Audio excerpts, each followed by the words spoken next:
Hello दोस्तों, स्वागत है आपका हमारे YouTube चैनल मैराथन गुरु में। मैं अमित कुमार आज लेकर आया हूं अर्थमेटिक मैथ्स की टाइम एंड वर्क की second video. Time and work की फर्स्ट वीडियो जो इंट्रोडक्शन वीडियो है, हमने उसमें टाइम, वर्क और एफिशिएंसी के बीच जो रिलेशन होते हैं उस रिलेशन को एक्सप्लेन करा था। ठीक है, और क्वेश्चंस हमने बताया थे कि अब हम कंटिन्यू करेंगे।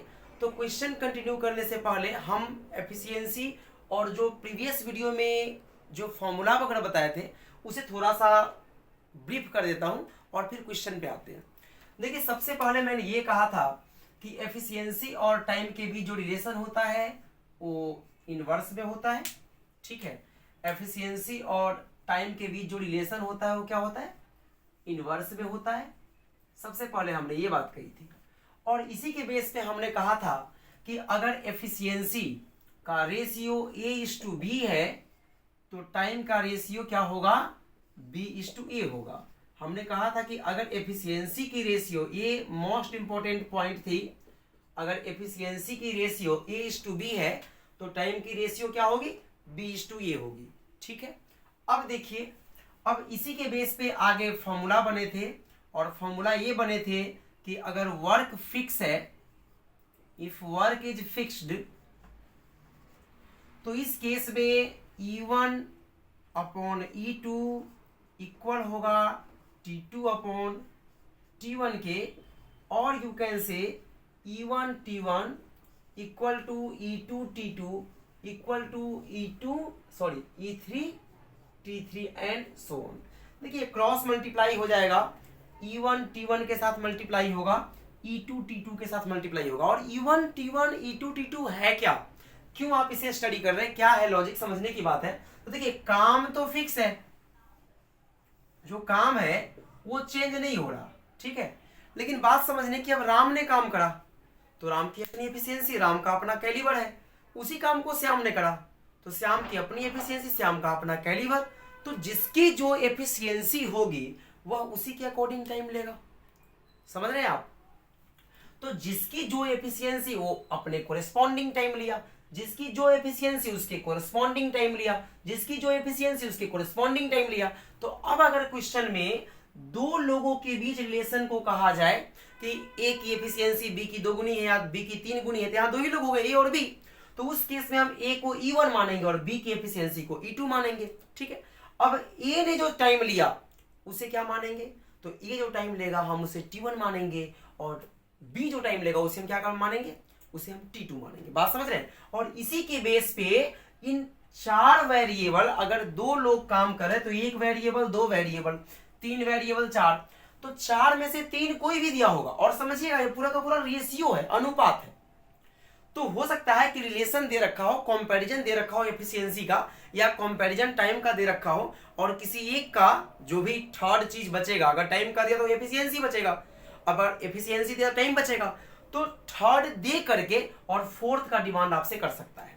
बात समझ रहे हैं। बड़े इजी क्वेश्चन आते हैं, हम क्वेश्चन को बड़े आसान तरीके से कर देते हैं। तो पहली बात हमने क्या कही कि एफिशिएंसी और टाइम के बीच ये रिलेशन है। प्रीवियस वीडियो में हमने बता रखा है, आप उस वीडियो को देख लीजिए अच्छे से, चीजें बड़ी क्लियर हो जाएगी। ओके, उसके बाद में अगर काम फिक्स कर दिया जाए तो ये रिलेशन बनता है, समझिएगा। और जब ये रिलेशन बनेगा तो यही सॉल्व होकर के आगे में क्या आ जाएगा, ये भी आ जाएगा और ये भी आ जाएगा, और अगर अधिक लोग होंगे तो और भी आगे तक जाएगा। बात समझ रहे हैं। अब हम आते हैं इसमें क्वेश्चन पे। अब देखिए क्वेश्चन कैसे सॉल्व होता है मेरे मित्र।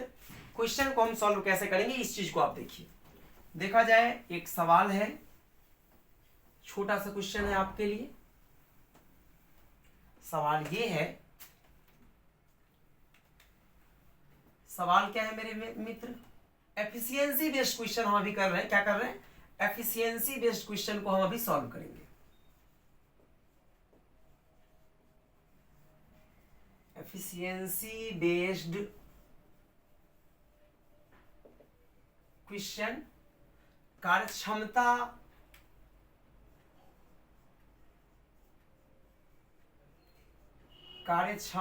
पर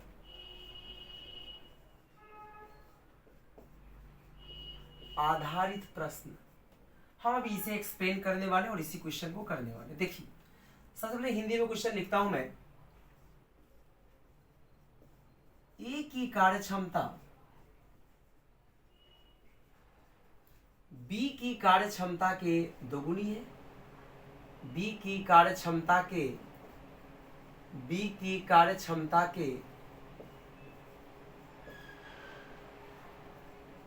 दोगुनी है। यदि ये किसी काम को, यदि ए किसी काम को 20 दिन में करता है, 20 दिन में करता है, तो बी उसी काम को कितने दिनों में करेगा?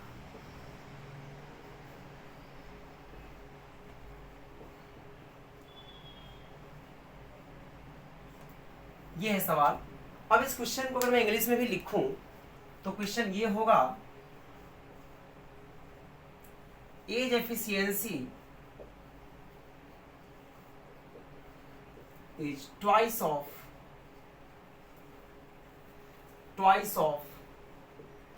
बीज efficiency.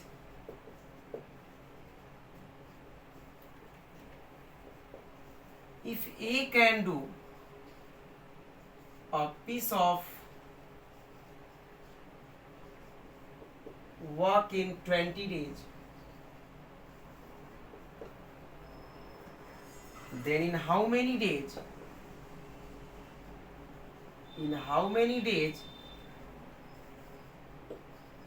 B will finish the same work? Sir समझिएगा, क्वेश्चन ने सब कुछ दे दिया है। सबसे पहले क्या है, क्वेश्चन ने क्या कहा आपसे कि ये की जो कार्यक्षमता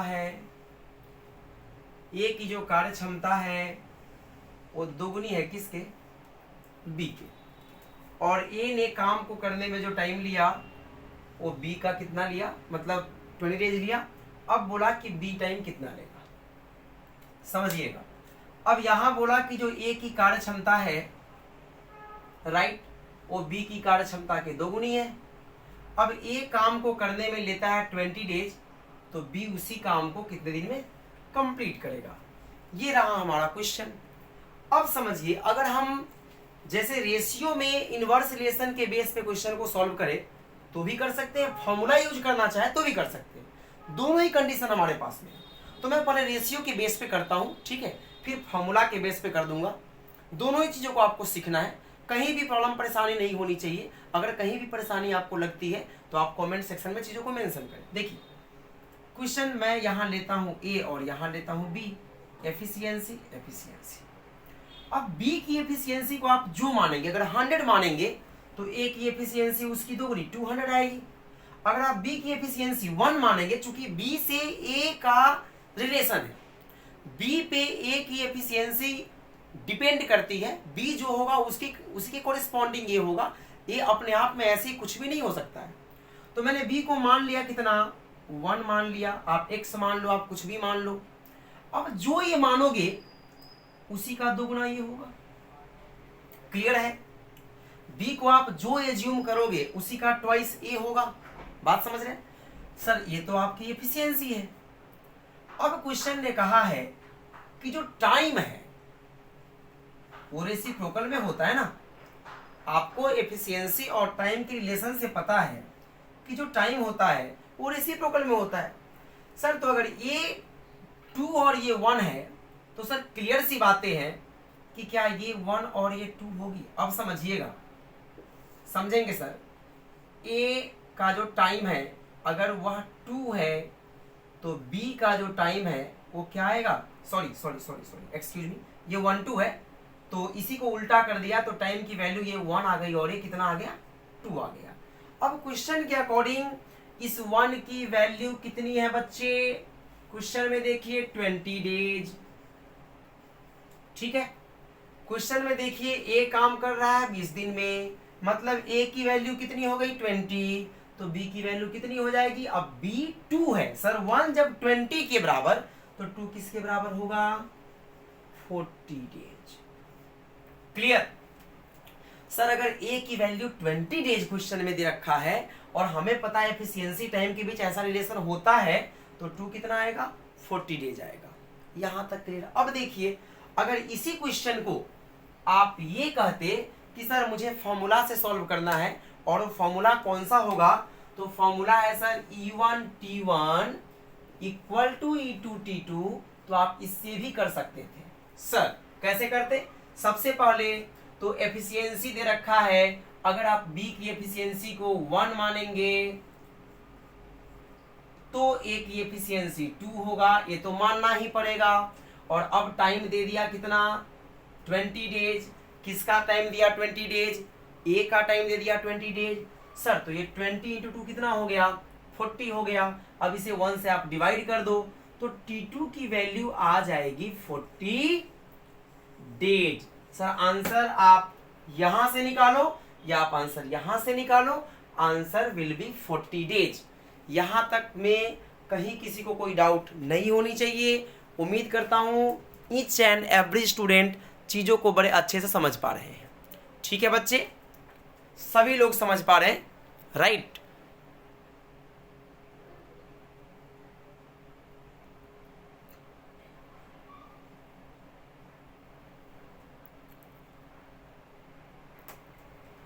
अब आते हैं अगले क्वेश्चन पे। अगला क्वेश्चन ऐसा ही होगा, अगला क्वेश्चन ऐसा ही होगा। तो अगले क्वेश्चन पे हम आते हैं। अगला क्वेश्चन क्या है समझिए,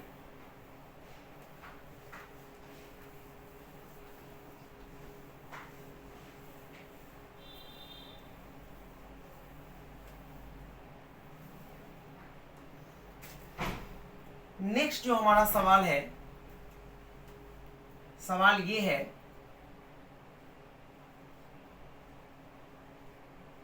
Ram is thrice efficient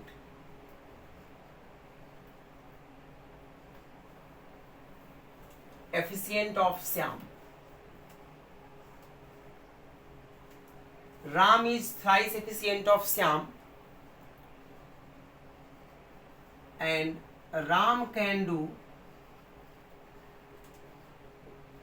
a piece of work in 60 days. Then in how many days? In how many days Syam will complete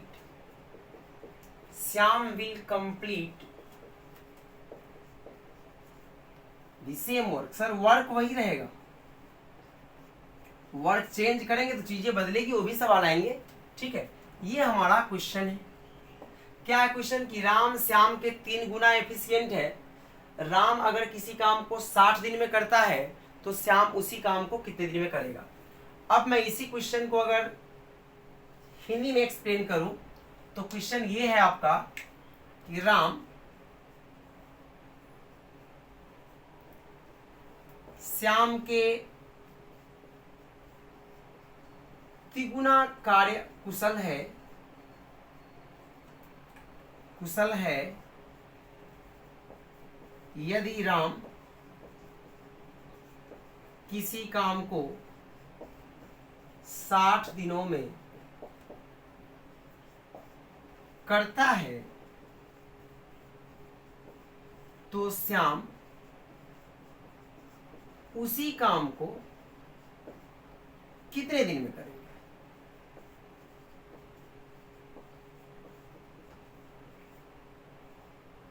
करेगा। ओके, ये सवाल है हमारा। क्लियर। अब यहां पे चीजें तो दे रखा है ना कि राम जो है वो श्याम के 3 गुना कार्य कुशल है। इसका मतलब श्याम जितना होगा, श्याम की वैल्यू जितनी होगी, राम उसका 3 गुना होगा। ये तो कन्फर्म है। अब डिपेंड करता है कि श्याम की वैल्यू है कितनी, और राम काम को करता कितने दिन में है, 60 दिन में करता है। तो समझिए, मैं यहां लिखता हूं राम और मैं यहां लिखता हूं श्याम। मैं श्याम को 1 माना तो राम 3 हो गया। अब आपको पता है कि एफिशिएंसी और टाइम एक दूसरे क्या होते हैं, रेसिप्रोकल में होते हैं। तो अगर 3:1 का रेशियो एफिशिएंसी का है अगर एफिशिएंसी की रेशियो 3:1 की है तो टाइम की रेशियो कितनी होगी बच्चे? टाइम की रेशियो हो जाएगी 1:3 की। होनी चाहिए, बिल्कुल ही होनी चाहिए, क्योंकि एफिशिएंसी टाइम के इनवर्सली प्रोपोर्शनल होता है। एफिशिएंसी टाइम के इनवर्सली प्रोपोर्शनल होता है। कब होता है? जब वर्क को आप फिक्स कर देते हो। वर्क जब फिक्स्ड है, वर्क जब इक्वल है, राम जितना काम किया उतना ही श्याम करेगा, तो ऐसी स्थिति में एफिशिएंसी क्या होगा? हमारा टाइम के इनवर्सली प्रोपोर्शनल होगा। अब बात समझिएगा, तो ये 3113 आ गया। अब क्वेश्चन ने कहा ये किसके इक्वल है जी? 60 डेज के इक्वल है। सर ये रहा टाइम, ये टाइम का वैल्यू है, और ये रहा एफिशिएंसी, ठीक है। तो टाइम 13 आ गया। जब क्वेश्चन के अकॉर्डिंग राम करता है 60 दिन, मतलब एक 60 के इक्वल हो गया। जब 160 के इक्वल होगा तो 3 किसके इक्वल होगा? 180 के इक्वल होगा। बोलिए कोई डाउट है? अब आपको डाउट है, आपने कहा कि सर ये तो ठीक है, आप जरा फॉर्मूला सॉल्व कर दो इसी को। आपने कहा कि इसको जरा फॉर्मूला सॉल्व कर दो, तो करते हैं मेरे दोस्त, फॉर्मूला से भी सॉल्व करेंगे, टेंशन बिल्कुल नहीं लीजिए। आपको पता है E1 T1 equal to E2 T2, right. E1 की वैल्यू कितनी? 3, टाइम कितना? 60 दिन। E2 की वैल्यू कितनी? 1, टाइम कितना? पता नहीं। T2 की वैल्यू आएगी 180/1, विल बी 180 डेज। बड़ा सिंपल क्वेश्चन है। ऐसे क्वेश्चन बिना पेन के सॉल्व हो जाते हैं। ऐसे क्वेश्चन को थोड़ा आप अगर आप लॉजिकली सोचेंगे तो ऐसे क्वेश्चन को करने में पेन की जरूरत भी नहीं होती है। अब तक आपने देखा 2 लोग थे, हो सकता है कि 3 लोग हो, 3 लोग होंगे, फिर भी हम उनके क्वेश्चंस को इजीली इसी पैटर्न पे इसी तरीके से सॉल्व कर देंगे। ठीक है जी, यहां तक कोई डाउट अगर है आपको तो आप बता सकते हैं, अदरवाइज मैं आगे बढ़ता हूं। ठीक है दोस्त, अब देखिए नेक्स्ट जो क्वेश्चन आएगा वो थोड़ा सा परसेंटेज को रिलेट करेगा। 3 लोग मैं बाद में लूंगा, पहले 2 ही लोग ले करके, और परसेंटेज को रिलेट करेगा। परसेंटेज को रिलेट कैसे करता है एफिशिएंसी में वो समझिएगा। परसेंटेज को रिलेट कैसे करता है वो समझते हैं। क्वेश्चन ने कहा, एक हमारा क्वेश्चन होगा, अभी हम एफिशिएंसी बेस्ड क्वेश्चन को ही कर रहे हैं। क्वेश्चन हमारा ये है कि A is 20% less efficient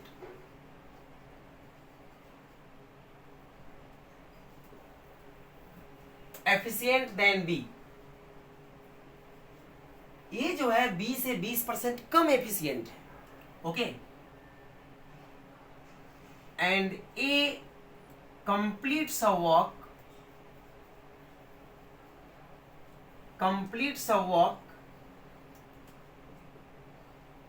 in 20 days, then in how many days B will finish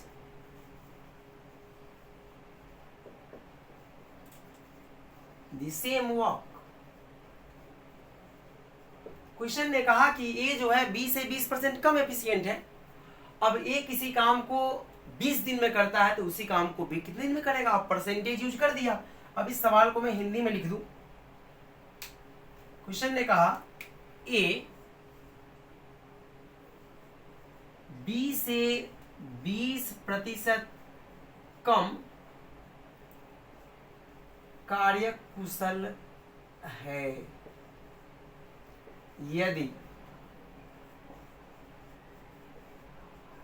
ये किसी काम को 20 दिन में करता है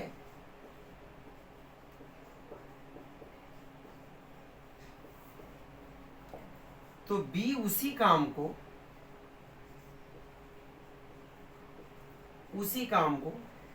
कितने दिनों में करेगा?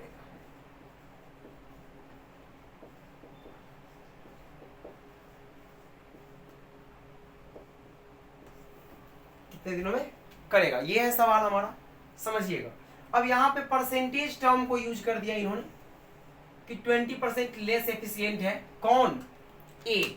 किससे लेस एफिशिएंट है भैया? तो बी से। इट मीन्स कंपेयर किसे कर रहे हैं? ए को कंपेयर कर रहे हैं। कंपेयर कर किससे रहे हैं आप? तो कंपेयर आप कर रहे हैं बी से। तो बी से कंपेयर कर रहे हैं तो ठीक है, चीजों को सही तरीके से समझना पड़ेगा हमें। ठीक है, अब चीजों को सही तरीके से आप कैसे समझिएगा वो समझिए। देखिए यहां पे क्या है कि सबसे पहले मैं लूंगा 20%, जो टर्म यूज किया इसे लूंगा। 20% की वैल्यू कितनी होती है? तो 20% की वैल्यू होती है 1/5। परसेंटेज को जब आप फ्रैक्शन में चेंज करोगे तो आप पाओगे कि 20% की वैल्यू होती कितनी है? 1/5 होती है। 1/5 का मतलब क्या है? मीनिंग को समझिए सर। इसका मीनिंग ये है कि आप जिससे कंपेयर कर रहे हो अगर उसकी एफिशिएंसी 5 है तो 5 में से 1 लेस कर दो, दैट विल बी 4। वह एफिशिएंसी जिसको कंपेयर करो, जिसका कंपैरिजन होगा उसकी एफिशिएंसी होगी। तो यहां कंपैरिजन ए का हो रहा है और कंपैरिजन बी से हो रहा है। इसका मतलब मैं इस नीचे वाले वैल्यू को बी कंसीडर करूंगा।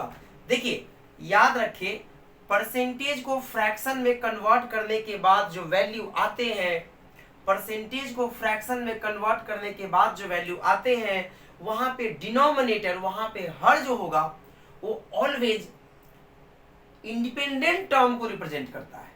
इंडिपेंडेंट टर्म मतलब जिससे आप दूसरे को कंपेयर कर रहे हैं, तो इंडिपेंडेंट तो हो गया ना। अब मैंने कहा कि अगर अंबानी के पास 2 करोड़ रुपए हैं तो उसके पास 1 करोड़ रुपए है, तो इंडिपेंडेंट अंबानी, अंबानी के पास 2 करोड़ नहीं, मान लो कि 500 करोड़ है, तो उसका हाफ फिर किसी और के पास है। तो रिलेशन में क्या है कि इंडिपेंडेंट हो गया वहां पे अंबानी, बिकॉज अंबानी से आप किसी और को कंपेयर कर रहे हो, ऐसा नहीं किसी और से आप अंबानी को कंपेयर कर रहे हो। तो मैंने बी को 5 कंसीडर करा बिकॉज कंपैरिजन बी से ए का हो रहा है। अब अगर बी 5 होगी तो ए कितना होगा? 5 - 1 4 होगा। तो सर मैं यहां लिखता हूं ए, यहां लिखता हूं बी। बी की एफिशिएंसी 5, तो 5 - 1 बिकॉज लेस बोला है। सर लेस बोला तो माइनस किया, मोर बोलता तो प्लस करता। समझिएगा 3 टाइप से बोल सकता है। पहला क्या बोलेगा? लेस बोलेगा। सर जब लेस बोलेगा तो क्या करेंगे? माइनस करेंगे। दूसरा क्या बोलेगा? मोर बोलेगा। मोर बोलेगा तो आप क्या करेंगे? प्लस करेंगे। तीसरा क्या बोलेगा? सिंपली बोलेगा ए इज 20% एफिशिएंट ऑफ बी, मतलब अगर बी 5 तो ए 1। ऐसे कंडीशन भी आते हैं, करवाएंगे आगे सवाल। तो इसको मैंने बी माना तो इसको 5 - 1 4 मानूंगा। सर ये आ गया, एफिशिएंसी आ गई हमारी। अब जब ये 4 5 है एफिशिएंसी, तो टाइम का रेशियो 4 और 5 होगा, कन्फर्म है। अब ए का टाइम कितना लगा मेरे बच्चे? टाइम लगा 20 डेज। ए ने टाइम कितना लिया? 20 डेज। इसका मतलब ये 5 किसको रिप्रेजेंट कर रहा है? 20 को रिप्रेजेंट कर रहा है। जब 5 20 के बराबर, जब 5 20 के बराबर, तो 4 किसके बराबर होगा? 16 के बराबर। सर जी जब 5 20 के बराबर है तो इसीलिए 1 4 के इक्वल होगा और इसीलिए 4 16 के इक्वल होगा।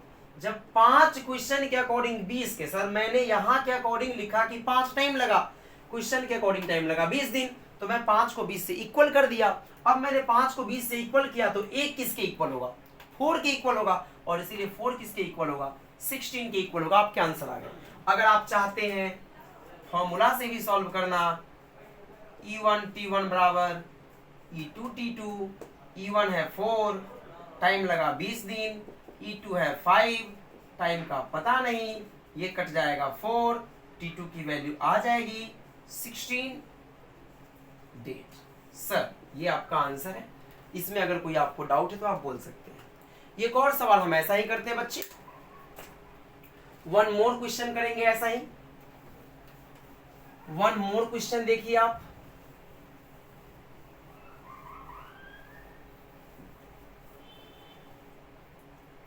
वन मोर क्वेश्चन थोड़ा मैं और स्मार्ट कर देता हूं सवाल को। सवाल क्या है समझिएगा, क्वेश्चन समझेंगे। If P is 33 whole 1/3% more efficient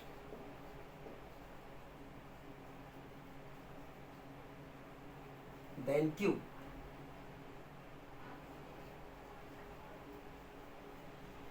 because of which P can finish a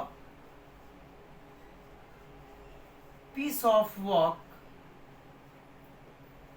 in 10 less days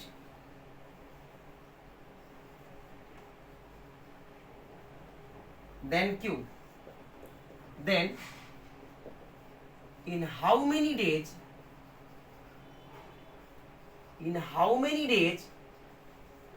Q will finish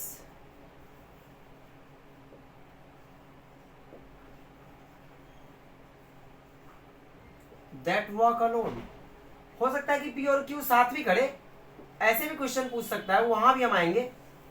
question ने कहा कि P जो है वह Q से 33 होल 1/3% मोर एफिशिएंट है, जिसके कारण P Q से 10 दिन कम में, सर एफिशिएंसी ज्यादा, समय कम लगेगा, तो P Q से 10 दिन कम में काम को कंप्लीट कर देता है, राइट। तो अब पूछता है कि तो बताओ Q अकेले इस काम को कितने दिन में करता। समझिएगा यहाँ पे क्वेश्चन थोड़ा उसे चेंज हो गया, बोला कि ये मोर एफिशिएंट है, जिसके कारण P किसी काम को करने में Q से 10 दिन कम समय लेता है। चीजों को समझिएगा, Q से 10 दिन समय कम लेता है, ये नहीं बोला कि 10 दिन पूरा समय लिया P ने, जितना Q लिया उससे 10 दिन कम लिया। कम क्यों लिया? क्योंकि P की एफिशिएंसी इतनी ज्यादा थी। बात समझ रहे हैं? तो कैसे सॉल्व करेंगे, बिल्कुल रिलैक्स होकर समझिए, बिल्कुल परेशान नहीं होना है, परेशानी के लिए मैं हूं, आप बिल्कुल परेशान नहीं होंगे। सर यहाँ पे टर्म है 33 होल 1/3%, ये फ्रैक्शन में आता है 1/3। अब देखिए यहाँ कंपैरिजन P का है, किससे है? Q से है। सर तो ये क्या हो जाएगा? Q हो जाएगा। अब P की वैल्यू लोग कहेंगे कि 1 मान लो, बिल्कुल 1 नहीं मान सकते। सर क्वेश्चन ने कहा कि Q की जितनी एफिशिएंसी है उससे इतना ज्यादा P का है। इतना का मतलब इतना अपॉन इतना होता है, मतलब 3 में 1 ऐड करेंगे तो 4 आएगा। 4 जो है वह 3 से 33 होल 1/3% ज्यादा है। The term 4 is 33 whole 1/3% more than 3। अगर Q को 3 मानोगे और उसमें एक जोड़ दोगे तो P की एफिशिएंसी आएगा। क्लियर है? वहां लेस बोला तो घटाए थे, यहां मोर बोला तो ऐड करेंगे, तो P की वैल्यू आ गई 4। अब समझिए, अब यहां लिखिए P, यहां लिखिए Q, यहां लिखिए आप 3, यहां लिखिए आप 4। सर ये तो एफिशिएंसी है, सर इसी का उल्टा टाइम होगा, 3 4 आएगा इसका टाइम। ठीक है साहब, अब समझिएगा, अगर P 3 दिन लेगा तो Q 4 दिन लेगा। अब समय कितना लिया मुझे क्या पता?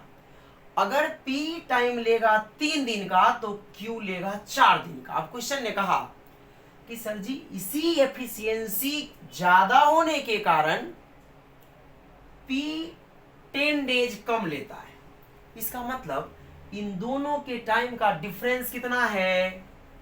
10 डेज है। इन दोनों के टाइम का डिफरेंस कितना है? 10 डेज है। तो मैं लिखूंगा difference of time equal to 10। Okay, लेकिन यहां डिफरेंस जो रेशियो में दे रखा है, सर जो रेशियो का डिफरेंस है ये तो 1 के इक्वल है साहब, ये तो एक्चुअल डिफरेंस 10 है साहब। Actual difference according to question difference जो है वो 10 है, लेकिन यहां जो वैल्यू मैंने एज्यूम करा 1/3 और इसके अकॉर्डिंग जो मेरी वैल्यू आई है, यहां तो डिफरेंस 1 का है। इसका मतलब जो मेरा 1 है वो क्वेश्चन का 10 है। जो मेरा 1 है, देखिए वो क्वेश्चन का 10 है, तो मेरा 1 क्वेश्चन का 10, तो मेरा 4, बिकॉज Q का टाइम कितना है बच्चे? टाइम ऑफ Q कितना होगा बच्चे? टाइम ऑफ Q कितना होगा? यहां देखिए टाइम ऑफ Q 4 है, राइट। तो मेरा 1 क्वेश्चन का 10, इसीलिए मेरा जो 4 है यह क्वेश्चन के 40 के इक्वल होगा, इसीलिए Q will complete the work in 40 days. Q कितने दिन में काम करेगा? 40 डेज में। अगर पूछे P कितने दिन में काम करेगा, सर जब 1 बराबर 10 होगा तो 3 बराबर कितना होगा? 30 होगा, इसीलिए कौन करेगा काम 30 डेज में? P करेगा काम 30 डेज में। एक तो पहला तरीका ये था आपका, आप ऐसे रिलेट करके क्वेश्चन को सॉल्व कर देते हैं। अब इसी को मेथड 2 के अकॉर्डिंग अगर आप सॉल्व करते हो, मेथड 2 के अकॉर्डिंग अगर आप सॉल्व करते हो इसी क्वेश्चन को, तो कैसे करोगे सर जी? तो आप इसको मान लेंगे 4, इनकी एफिशिएंसी, और इनके टाइम को आप x मान लीजिए, इसकी एफिशिएंसी 3, और ये चूंकि 10 दिन ज्यादा लेगा सर जी, p 10 दिन कम लेता है तो मैं 10 जोड़ दिया इसमें, E1 T1 equal to E2 T2। अब सॉल्व करिए, 4x 3x, डिफरेंस आएगा x, और 3 इंटू 10 30। इसका मतलब x की वैल्यू कितनी आ गई? सॉरी, x की वैल्यू आ गई 30, राइट। अब आपको तो x प्लस 10 की वैल्यू चाहिए, q का तो टाइम x प्लस 10 है, तो ये आ जाएगा 40 डेज। बात समझ रहे हैं सर? एक बात आप याद रखिए, अगर कॉन्सेप्ट आपके पास है तो सर क्वेश्चन ऐसा नहीं होता कि क्वेश्चन की 2 डिफरेंट मेथड के अकॉर्डिंग 2 डिफरेंट आंसर आ जाएगी। ठीक है बच्चे, आज के लिए इतना ही। आज हमने करवाया एफिशिएंसी बेस्ड क्वेश्चन, फिर हम आगे करवाएंगे आपको अगले टाइप के सवाल। आज आप इन्हीं क्वेश्चंस को अच्छे से समझिए, अच्छे से इन्हें प्रैक्टिस करिए, फिर हम नेक्स्ट टाइप के सवाल लेकर नेक्स्ट वीडियो में आएंगे। आज के लिए इतना ही, थैंक यू सो मच। आगे ये है कि आप वीडियो देखें, वीडियो आपको अच्छी लगे तो आप हमारे वीडियो को लाइक करें, आप हमारे चैनल को सब्सक्राइब करें, और मोर एंड मोर उन बच्चों को शेयर करें, उन दोस्तों को शेयर करें जो ऑफलाइन क्लासेज नहीं ले सकते या कोविड के कारण अभी ऑफलाइन क्लासेज कहीं ज्वाइन नहीं कर रखे हैं, तो शायद उनका कुछ बेनिफिट हो जाए, कुछ भला हो जाए। ठीक है, तो इसलिए इतना आप सपोर्ट करिए मुझे। Okay, thank you so much sir, thank you.